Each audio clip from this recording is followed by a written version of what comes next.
You raped her too, didn't you? Does it really matter? Get her on the bed, now! Remember, Jarrus, that you work for me now. I can make you rich and successful, or I can break you to pieces. Your choice. I do not work for you. Jarrus flinched a little when Crow almost leapt forward, his fist waving in the air, his eyes even crazier. You work for me!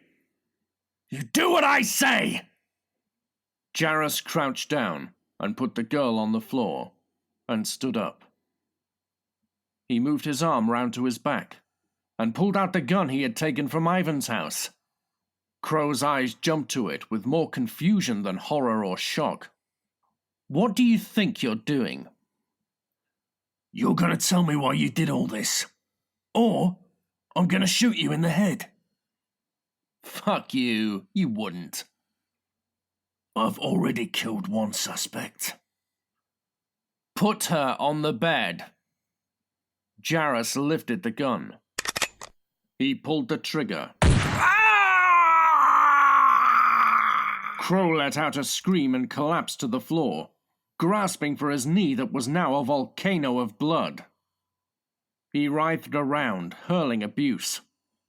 Then he looked up, breathing hard and laughing a little. My grandfather, a very successful owner of a haulage company, joined the Freemasons so he could get further ahead in life. They promised him so much success, even though he was working class. They said that God did not worry about such things as class, and God is what they all believed in. Fuck! You shot me! You fucking keep talking! He got throat cancer. He was dying. Did they come and see him? Did they make him more comfortable or try and help? No, they stood by and waited for him to die. Do you know what they did? You'll love this. They gave my grandmother a coffin to bury him in with the Freemason symbol on it. That's it. That's all they did. The fury lifted, spread out over him like a cloud, pulling in and raining the darkness that seemed to engulf him. He nodded to himself, as an explosion of blood in his chest seemed to pump the fury to every part of him. That's all. That's why you put this girl through hell! Certainty for John, together with Pete's background, would ultimately lead to the decision that Pete was out and Ringo was in. We were cowards when we sacked him, John told Hunter Davis. We made Brian do it, but if we'd told Pete to his face, that would have been much nastier than getting Brian to do it. It probably would have ended in a fight if we'd told him. John's conscience eventually got the better of him when he confided to Bill Harry that the way Pete was treated was despicable.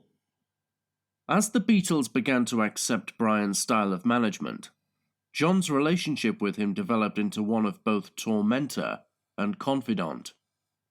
Indeed, long before Brian became manager, John was bigoted towards homosexuals. My God! Bob Wooler recalls. How he ranted about fucking queers and fucking fags. He was very outspoken, indifferent to anyone's feelings. He didn't give a shite about anyone, really. He was especially intolerant of gays. Almost from the start, John had a fraught relationship with Brian. Minor jokes developed into stronger jibes, and these continued into outright insults, which soon became accepted and then normalized. Being both Jewish and gay, Brian suffered doubly from John's prejudices. Not long after Brian took over the Beatles, he gave a press conference in the Blue Angel Club in Liverpool, and while Paul was upstairs in the club, downstairs was a drunken John. Bob Wooler recalls that John was shouting his mouth off, well away with drink or whatever. He said, "Hitler should have finished the job," meaning that the gas ovens should have been more active than they were. Why Brian should allow incidents like this to slide is uncertain. Perhaps Brian was the first to realise the huge financial gains possible from the group's continued success. Perhaps he had already begun to develop a taste for the cut and thrust, the adrenaline rush of a show business lifestyle. For one, or all of these reasons, Brian evidently felt that John's infantile insults were worth the price he had to pay to be with the Beatles. The pressure of managing what would become the biggest musical act in the world resulted in the development of temper tantrums by Brian to his staff. The stresses and strains of this position not being helped by the constant jibes by John. Yet whereas John viewed these bouts of temper as a laughable sign of weakness, his own uncontrollable rages against others were seen by him as an indication of masculine virility. It seems that John's homophobic attitude was slow to lose itself. 10 years later in Jan Wenner's Rolling Stone interview, he declared, "I think Mick Jagger's a joke with all that fag dancing. I always did." John was, without a shadow of doubt, the leader. In the group's first radio interview for a local hospital station, the Cleaver and Clatterbridge interviewer Monty Lister made a mistake in asking George, "By playing lead guitar, does that mean that you're the leader of the group?" George, seemingly embarrassed, blurts out, No, just, well, you see, the other guitar is rhythm, ching, ching, ching, you see." Paul realised that the radio-listening audience still didn't know who the leader is. What they did know was that the rhythm guitar player, John, was the one who had been given the task of making a ching, ching, ching sound on stage. Paul quickly steps in and empathetically declares that John is in fact leader of the group. I'm going to take a liberty and assert that old Lord Witherbrick felt somewhat disorientated and unsure of his surroundings when he eventually came around. But how, you may be wondering? Dare I assume to know what someone else is thinking? Well, I'll tell you how. When Lord Witherbrick came to, he shouted, a statement, I'm sure you will agree, that gives us a firm insight into the baffled mind of this elderly man. "Witherbrick, you buffoon! What do you think you are doing?" Witherbrick poked out a tongue and started to cackle. "Tell me, what do you think you are playing at?" "Rochdale, you bloated dinosaur. What do you think I was doing? Stealing the trophy." "I know that, Witherbrick, but why were you stealing it in your underpants?" Witherbrick leaned forward and took on a serious demeanour. "Well, don't you know, Rochdale? Don't you watch CSI? "No." They can trace you, you know, from the fibres of your clothes." Rochdale sighed. "And what about the fibres from your beard?" "How dare you!" Jones leaned close to me and whispered in my ear. "He has never accepted accusations that he has a beard. He has never believed it. It is the most curious thing. He gets offended if anyone even mentions the thing." "What?" I said, looking at Jones with a disbelieving furrow to my brow. "I'll have you know I shave twice a day to avoid such things. I'm a professional." "You're insane, and also you know damn well that I couldn't call the police." "They're called the CSI now." "No, they're not.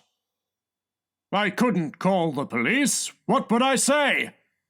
Hello, one of my old gang stole this rare bottle of whiskey I stole." "You wouldn't." "No, of course not. That's my point." I think you just like gallivanting around in your underpants. It's not right, you know. Old Lord Witherbrick nodded in agreement. I do like to feel the air on my back. I've decided to keep you as a pet. Any questions? Said Rochdale. Witherbrick shook his head. This was a strange turn of events. His pet. There are prison cells in the tunnels that run under the manor. It was Jones whispering in my ear again. Perhaps he heard my thoughts. We've all been locked in there at some point over the years. Even Rochdale on one occasion. It's like a mutual prison in case one of us goes a bit off the rails. It happens from time to time, you know. Gives you time to think. The sentences are always short, and we've found it makes the group stronger. Witherbrick holds the record for most time spent as a pet. He has one of those funny turns every 2 years or so. He'll be right as rain after a week or two in one of the cages. That's crazy. Yes, I suppose it is a bit. Perry! Shouted Rochdale. Perry stooped in, holding a bag of frozen peas to his head, and awaited instruction. Could you prepare one of the cages for Lord Witherbrick? His usual one, if you don't mind. And see that it's well stocked with cigars, whiskey, and a selection of cheeses. Stevens had picked up the knife again and showed it to Marsland, grinning madly. Nearly time to go, Stevens said and raised his eyebrows. Just lay on the bed and take it like a man. Marsland looked towards the bed and saw a piece of rope lying there. Then something else caught his eye. The police officer was trying to sit up while she looked at him with large and shocked eyes. He turned away from her and looked at Stevens. He stumbled forwards and leaned on the bed, grabbing the rope as he did. He wiped his face as he said, "You'll have to do it while I'm standing up." "Fine." Stevens took another step forward. He stopped and tripped forwards. The police officer had twisted her arms and grabbed Stevens's foot. He swung his knife hand round and caught her on the side of her face. Even though a thick stream of blood had opened up on her cheek, she gripped his foot harder and pulled it. Marsland jumped up onto the bed and leapt onto Stevens. He had the rope in his hand and pulled it round his neck. He grasped both ends and took up the slack. He felt the rope bite into his neck, while the knife jabbed back towards him. Marsland pulled back his head and ducked. He felt the knife pierce his cheekbone, but he held firmly to the rope. He pulled harder as Stevens dragged himself away from the police officer and wrenched both himself and Marsland across the room. The old copper yanked himself down, using his weight to tighten the rope. Then he felt it. The knife had been turned in Stevens's hand. He looked down and saw the blood begin to bubble from his side. He nearly loosened his grip, but grabbed hold again and pulled Stevens closer to the ground. All the time, yells and curses left Stevens's mouth. His face turned bright red and then mauve as Marsland pulled on the rope as hard as he could. Even when there came a deep rattling sound from his throat, Marsland kept his grip.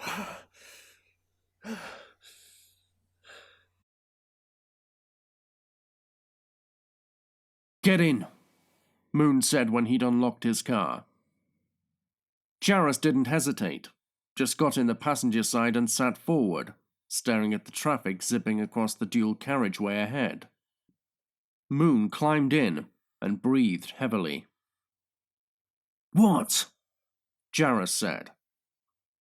"I don't want to go jumping to any conclusions, but we did just find Adrian Wells, dead, the guy you've been trying to track down." A pause. Yeah, and? Jarrus stared at him. And? And? Look, I'm your friend. Actually, you're about the only friend I've got these days. Having 2 kids and a charming, but pain-in-the-arse wife don't lend itself to making friends. I don't want to lose your friendship, mate, but I've just been pushed up to DI and I need to keep it that way. What are you getting at? Moon laughed, but it was filled with tiredness. You know, I used to play poker before the wife and kids invaded my life, right? Yeah? Well, all that bollocks they say about poker players and their tells, those little twitches that give away what they're thinking, well, it's all true. Fascinating. Jarrus kept staring at the road ahead, feeling sick at the realization that Moon had never ever talked to him like this before. The pain, the frustration was audible in his voice. Yes, it is. Do you know that every time I mention Crow, you get a little twitch right at the corner of your left eye? Jarrus kept quiet.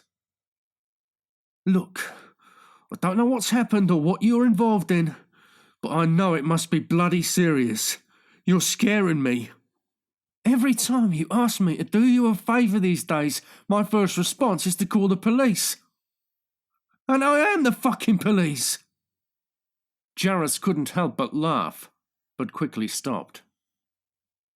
You don't have to worry about me dragging you down. I wouldn't do that. Maybe the best thing to do is stay clear. Yeah, I was looking for Adrian Wells because we had some unfinished business. But I've no idea why he's dead or who cut his throat. But I'll plan on finding out. Just leave it to me. Fine, I will. And what about Crow? My hands are clean. Twitch or not, I don't know what happened to him either. Moon stared at him for a moment, thoughts and fears swirling behind his eyes. His towels were all over his face, turning his cheeks red, creasing his brow, making his eyes water. Okay, I won't ask again. Jarrus opened the door. And I won't ask you for another favour. Good. Jarrus pulled himself out the car, and then walked heavily back to his vehicle. He heard Moon's engine rumble into life, then watched his car streak by. Jarrus stopped, watching his brake lights flash on at the end of the road, a heavy weight like molten metal filling his stomach. He couldn't help feeling he'd lost his only friend.